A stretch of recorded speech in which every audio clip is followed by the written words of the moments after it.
Assalamualaikum, halo semuanya, apa kabar? Semoga semuanya dalam keadaan sehat selalu. Di dalam video pembelajaran kali ini, kita akan sama-sama belajar materi pendidikan Pancasila untuk jenjang SMP Kurikulum Merdeka. Video pembelajaran kali ini akan membahas materi kelas 8 bab 4 tentang melestarikan budaya bangsa Indonesia. Adapun tujuan pembelajaran dalam materi kali ini, kalian sebagai peserta didik diharapkan mampu mengidentifikasi contoh-contoh tradisi, kearifan lokal, dan budaya di Indonesia. Indonesia merupakan negara yang kaya akan tradisi, kearifan lokal, dan budayanya, khususnya terkait dengan bahasa, seni, sastra, musik, upacara kelahiran, upacara kematian, serta naskah. Lantas, apa yang disebut dengan tradisi dan kearifan lokal? Mari kita bahas satu persatu. Tradisi merujuk pada kebiasaan, adat, atau praktik yang diwariskan secara turun-temurun dalam suatu masyarakat. Tradisi seringkali berbentuk aktivitas yang dilakukan secara berulang dan menjadi bagian dari identitas budaya. Cirinya yang pertama bersifat dinamis atau berubah-ubah, namun cenderung stabil atau sama karena diwariskan. Yang kedua biasanya berwujud ritual, perayaan, pakaian adat, seni pertunjukan, hingga makanan khas. Contohnya ada upacara ngaben di Bali, tari saman di Aceh, atau adat nyadran atau nyekar di Jawa. Berikutnya yaitu kearifan lokal. Kearifan lokal merupakan pengetahuan, nilai, atau cara hidup yang berkembang dan dianut oleh suatu komunitas sebagai bentuk adaptasi atau penyesuaian diri terhadap lingkungan alam, sosial, dan budaya. Cirinya, yang pertama lebih berbasis nilai, norma, atau pandangan hidup. Yang kedua merupakan hasil pemikiran masyarakat terhadap kondisi lingkungan dan masyarakatnya. Bentuknya ada dua, ada yang berwujud nyata, yang merupakan hasil dari pengetahuan, contohnya cagar budaya, patung, senjata tradisional, dan lain-lain. Ada juga yang tidak berwujud, yang mana tidak bisa dilihat atau tidak bisa dipegang, tetapi diyakini keberadaannya, yang merupakan bentuk dari nilai atau cara hidup. Contohnya seperti cerita rakyat, bahasa, filosofi, dan nilai hidup. Berikut adalah contoh dari filosofi dan nilai hidup yang ada pada masyarakat di Indonesia. Yang pertama dari Jawa Tengah ada filosofi urip kudu irup. Ada juga dari Bali yaitu Trihita Karana. Dari Jawa Barat cager, bager, benar, singer, dan pinter. Berikut adalah tabel perbedaan tradisi dan kearifan lokal sesuai penjelasan sebelumnya. Selanjutnya yaitu kebudayaan nasional. Setelah kita tadi membahas tentang tradisi dan kearifan lokal yang ada di daerah, selanjutnya kita akan membahas tentang kebudayaan nasional. Kebudayaan nasional merupakan kebudayaan yang menjadi ciri khas suatu negara dan membedakannya dari bangsa lain. Dari mana asalnya kebudayaan nasional? Kebudayaan nasional berasal dari kearifan lokal. Apakah semua kearifan lokal adalah kebudayaan nasional? Jawabannya tidak. Kenapa? Karena kebudayaan nasional terbentuk dari kearifan lokal atau kebudayaan lokal yang diterima secara nasional. Apa saja contohnya? Yang pertama ada bahasa Indonesia, yaitu bahasa pemersatu di tengah keberagaman bahasa daerah di Indonesia. Di mana bahasa Indonesia ini merupakan bahasa yang berakar dari bahasa Melayu yang diangkat menjadi bahasa nasional. Yang kedua ada gotong royong, di mana setiap daerah pasti memiliki tradisi gotong royong dengan nama yang berbeda. Contohnya di Batak ada Marsia Dapari, di Sunda ada Sabidulungan. Ada musyawarah, batik, dan masih banyak lainnya. Selanjutnya yaitu fungsi dan kedudukan kebudayaan nasional. Ada 4, mari kita bahas satu persatu. Yang pertama yaitu fungsi kebudayaan nasional sebagai alat pemersatu bangsa.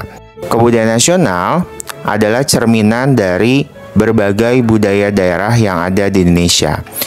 Ketika sebuah budaya daerah diakui sebagai bagian dari budaya nasional, maka budaya tersebut bukan lagi milik satu suku atau daerah saja, melainkan menjadi kebanggaan seluruh rakyat Indonesia.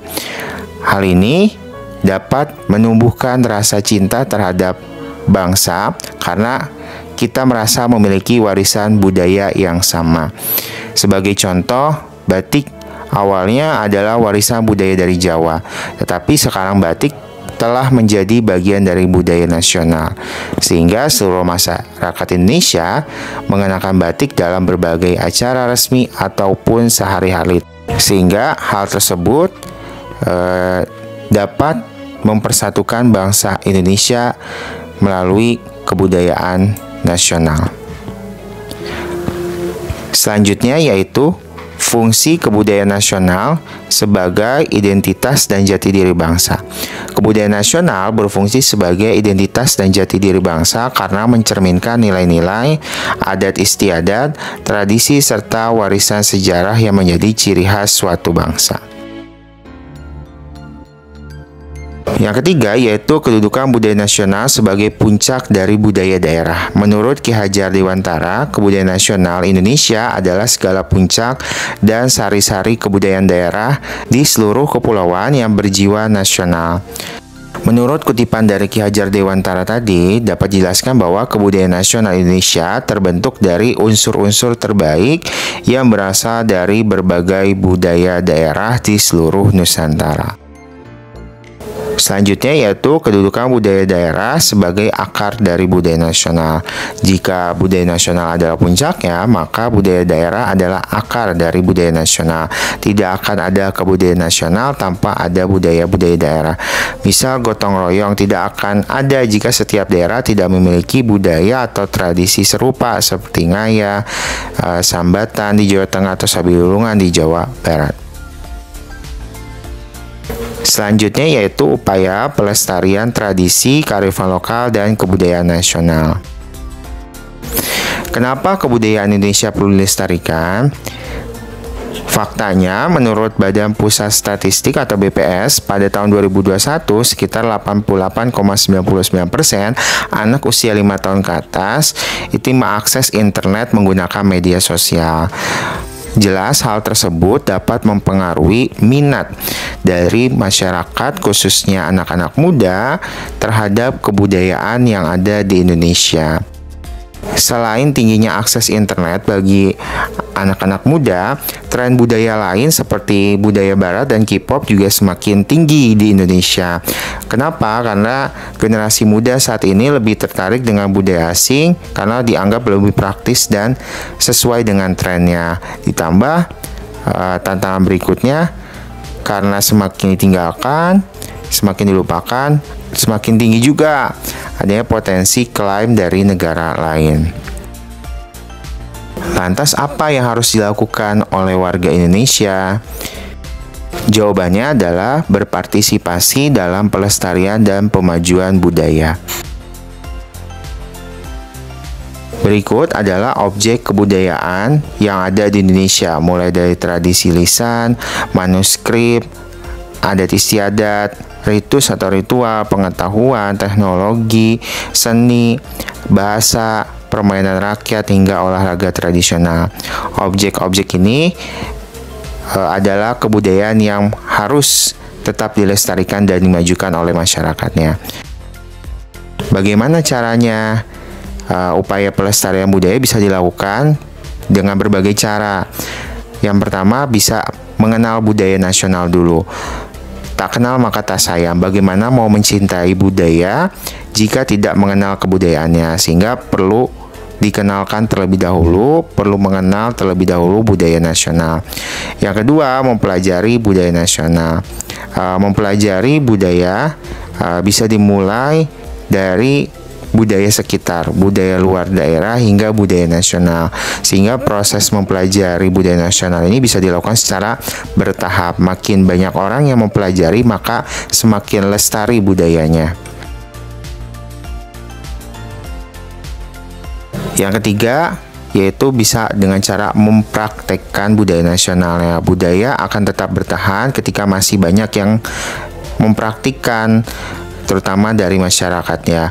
Banyak budaya di Indonesia yang terlupakan oleh masyarakatnya karena semakin minimnya orang yang mempraktikkan kebudayaan tersebut. Contohnya kain tenun digantikan dengan pakaian modern, permainan tradisional digantikan oleh games mobile yang ada di gadget anak-anak muda saat ini. Selanjutnya yaitu upaya pemajuan budaya nasional. Upaya pemajuan dapat juga dilakukan dengan berbagai cara. Berikut adalah contoh-contohnya. Yang pertama adalah sosialisasi dan promosi budaya. Berbagai cara seperti membuat atau mengikuti festival budaya lokal maupun mancanegara, mempublikasikan konten di sosial media tentang kebudayaan, itu merupakan contoh atau bentuk dari sosialisasi dan promosi budaya yang bisa dilakukan oleh anak-anak muda saat ini. Yang kedua yaitu adaptasi kebudayaan lokal. Adaptasi kebudayaan lokal dengan unsur-unsur baru dapat menjadi pilihan untuk tetap disukai orang-orang yang sesuai zamannya. Contohnya adalah Alfie Rev yang mengkombinasikan unsur lokal dengan unsur modern dalam musik yang dibuatnya. Sebagai salah satu warisan negeri ini, marilah kita lindungi budaya bangsa Indonesia.